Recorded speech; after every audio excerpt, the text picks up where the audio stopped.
তিনটে পাম্পের দুটোই বন্ধ রাখে আর একটা পাম্পে তেল দেয়, যার কারণে সিরিয়াল লম্বা হয়ে যায়। 3 পাম্পে একসাথে তেল দিক, সিরিয়াল এত লম্বা হবে না। দিক 300 টাকার দিক, 500 টাকার দিক, 3 পাম্পে একবারে দিক, তাহলে আমাকে 3 ঘন্টা 4 ঘন্টা লাইনে দাঁড়ায় থাকা লাগে না, এই রোদের ভিতরে কষ্ট করে। তারপরে অনেক সময় আছে 3 ঘন্টা লাইনে দাঁড়ানোর পরে বলে তেল নাই, কেউ দিবে 3 ঘন্টার দাম। শয়তানি শুরু করছে আমাদের সাথে সব। আমরা চাই যে সরকারের কাছে চাই যে মোটামুটি আর কি তেলের মূল্যটা একটু নির্ধারণ হোক এবং সুশৃঙ্খলবদ্ধ তেলটা মানে মোটামুটি যাতে আমরা পাই এবং খোলা বাজারে যাতে না যাই, হ্যাঁ, সেদিকে দৃষ্টি আকর্ষণ করছে আর কি সরকারের এবং প্রশাসনের, যাতে এইটা বিশেষভাবে নজরদারি করা হয়। আর অন্তত আমরা যারা দূরে চাকরি করি, অন্তত মানে একবার সিরিয়ালে দাঁড়ালে যাতে 500 টাকার তেল দেয়, আমরা এই সবার পক্ষ থেকে এই আশাবাদ ব্যক্ত করব।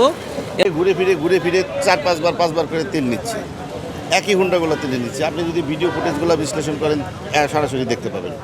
এখন তারা যে এক তো তেল নিয়ে কী করতেছে সেটা তো আর আমি বলতে পারবো না। ডিপো থেকে কি এখন চাহিদা মতো আপনারা তেল পাচ্ছেন? ডিপো থেকে চাহিদা মতো বলতে কি প্রতিদিন আমাদের তেল দিচ্ছে, কিন্তু এখন আমাদের চাহিদা বলতে বর্তমান মার্কেটের যে চাহিদা, সেই চাহিদা অনুযায়ী তো ডিপো এভাবে তেল দিতে পারবে না, কেননা সে তো তার রুলস অনুযায়ী সে তেল দিয়েই যাচ্ছে। গেল বছরে সামঞ্জস্যের সাথে সামঞ্জস্য রেখেই তেল দিয়ে যাচ্ছে। আমার পুরো নাম দুর্জয় কুমার দে।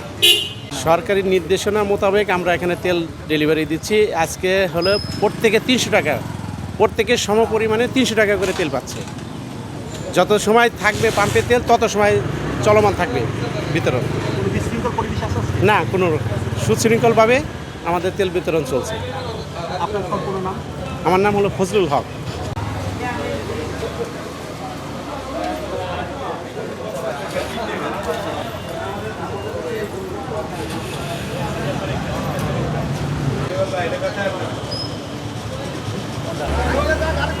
নিরপেক্ষভাবে বলেন ভাই।